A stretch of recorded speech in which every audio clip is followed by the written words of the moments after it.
I invested in Twitter as I believe in its potential to be a platform for free speech around the globe, and I believe a free speech is a societal imperative for functioning democracy. नमस्कार, शुभम नाम है मेरा और आज बात करेंगे ये जो फ्री स्पीच का मुद्दा इतना गरमाया हुआ है, आज इसके बारे में बात करेंगे। ये जो मैंने कुछ लाइंस आपको अभी पढ़कर सुनाई, ये इलॉन मस्क का एक ट्वीट है जो उन्होंने कुछ दिन पहले किया और उसमें ये बताना चाहते हैं कि उन्होंने ट्विटर में इन्वेस्ट क्यों किया। वो कहते हैं कि मैंने इसलिए किया क्योंकि मैं बिलीव करता हूँ कि ट्विटर एक ऐसा प्लेटफॉर्म बनने का पोटेंशियल रखता है जो फ्री स्पीच को प्रमोट कर सके, और फ्री स्पीच किसी भी एक अच्छे समाज की निशानी है और एक फलती फूलती डेमोक्रेसी की सामाजिक अनिवार्यता है। अब देख लेते हैं कि इस ट्वीट में ये जो फ्री स्पीच और इन्वेस्टमेंट की बात की जा रही है, यह क्या है। कुछ दिन पहले इलॉन मस्क ट्विटर के 9.2% शेयर्स खरीदकर लार्जेस्ट इंडिविजुअल शेयर होल्डर्स बन गए।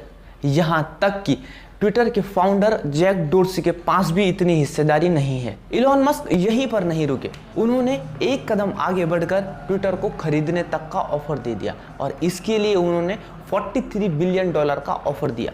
उन्होंने ट्वीट किया कि ट्विटर अपनी करंट फॉर्म में फ्री स्पीच की सामाजिक अनिवार्यता को वैल्यू नहीं दे सकता और इसके लिए ट्विटर को एक प्राइवेट कंपनी में बदले जाने की जरूरत है। चलिए अब समझ लेते हैं कि ये जो फ्री स्पीच है ये एक्चुअल में क्या है। फ्री स्पीच किसी भी इंडिविजुअल और कम्युनिटी का वो राइट है जो उन्हें उनके ओपिनियन और आइडियाज को बिना किसी फियर के एक्सप्रेस करने दे। अब इलॉन मस्क क्यों फ्री स्पीच की बात कर रहे हैं?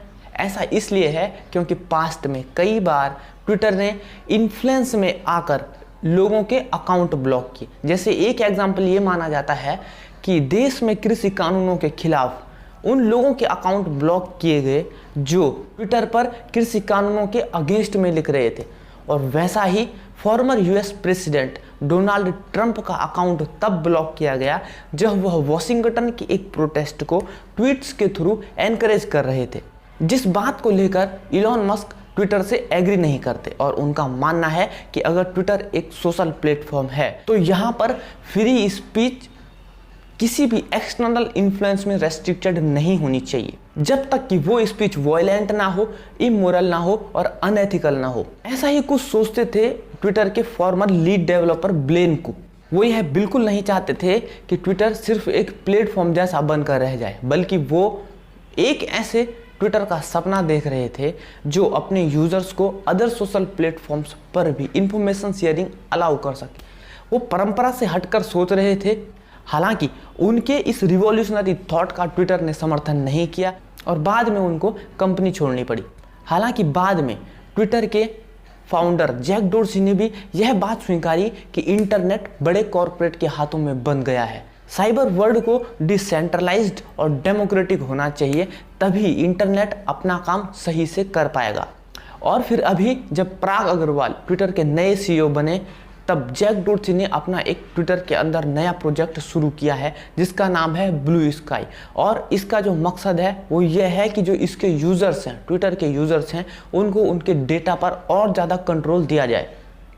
इसका मेन पर्पस है यूजर्स को उनके डेटा मोनेटाइजेशन पर और अधिक कंट्रोल देना।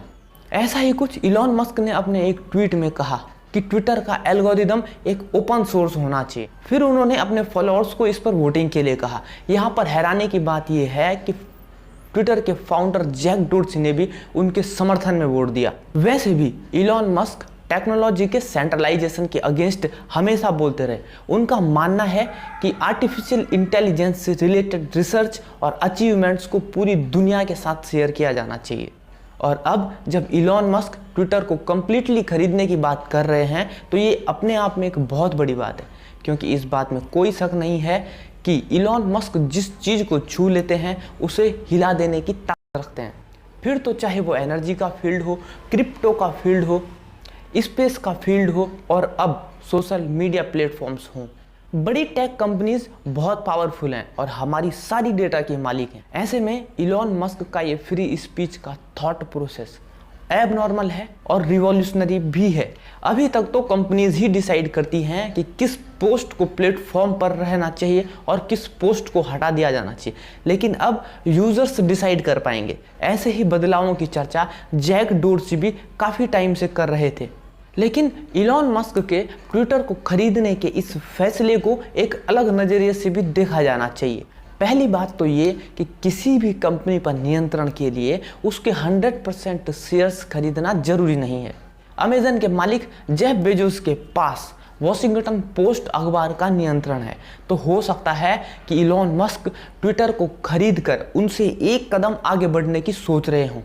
वैसे भी इलॉन मस्क और जेफ बेजोस को एक दूसरे का कॉम्पिटिटर माना जाता है। इलॉन मस्क जिस ट्रांसपेरेंसी की बात ट्विटर के लिए कर रहे हैं, ऐसी ट्रांसपेरेंसी तो उनकी खुद की कंपनी टेस्ला में भी नहीं दिखती। हो सकता है इलॉन मस्क ट्विटर को खरीदकर अपने electric vehicle, crypto, satellite internet के कारोबारों को नई ऊंचाइयां देना चाहते हों। जो डिसेंट्रलाइज्ड वेब सिस्टम है, यह एक ओपन पावर की तरह है। अगर इसमें ट्रांसपेरेंसी आती है तो बहुत अच्छी बात है, लेकिन हमें यह भी नहीं भूलना चाहिए कि इसके कुछ कॉन्सिक्वेंसेस भी हैं। अगर इसे सिस्टमेटिकली कंट्रोल ना किया जाए तो इसके कुछ हार्मफुल पॉइंट्स भी हैं। बिना सेंसरशिप की खुली अभिव्यक्ति की अवधारणा बहुत परेशान भी कर सकती है, जिसकी वजह से फर्जी समाचार, साजिश, ग्लोबल प्रॉब्लम्स खड़ी कर सकते हैं। इसलिए इस सिस्टम को कंट्रोल्ड वे में यूज़ करने लायक बनाया जाना चाहिए। इस वीडियो में इतना ही। अगर आपने अभी तक चैनल सब्सक्राइब नहीं किया है तो प्लीज़ चैनल को सब्सक्राइब करें और साथ में बेल आइकन भी प्रेस करें। वीडियो को शेयर करना ना भूलें और कमेंट में आकर मुझे बताएं कि आप आने वाले टाइम में किन टॉपिक्स पर वीडियो चाहते हैं। तब तक के लिए आपका बहुत बहुत धन्यवाद।